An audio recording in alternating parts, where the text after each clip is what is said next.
اسلام آباد پولیس کے ایک افیسر نے میڈیا کو بتایا کہ ثنا یوسف کے گھر آئے ہوئے ایک مہمان نے انہیں گولی مار کر قتل کیا اور موقع سے فرار ہو گیا۔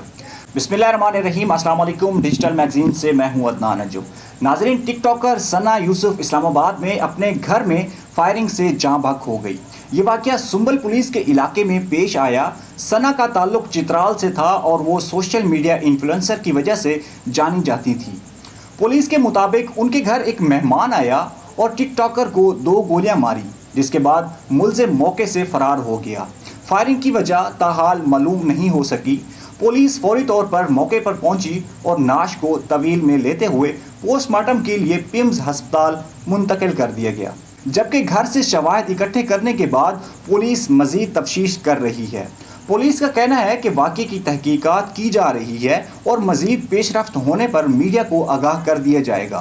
اسلام آباد پولیس کے ایک افیسر نے میڈیا کو بتایا کہ ثنا یوسف کے گھر آئے ہوئے ایک مہمان نے انہیں گولی مار کر قتل کیا اور موقع سے فرار ہو گیا۔ ٹک ٹاکر ثنا یوسف نے واقعے سے کچھ دیر قبل ہی ایک ویڈیو سوشل میڈیا پر اپلوڈ کی تھی۔ پولیس کے مطابق سی سی ٹی وی فوٹیج اور عینی شاہدین کے بیانات کا جائزہ لیا جا رہا ہے۔ تاحال کوئی گرفتاری عمل میں نہیں آئی، تاہم پولیس نے یقین دہانی کرائی ہے جلد ملزم کو گرفتار کر لیں گے۔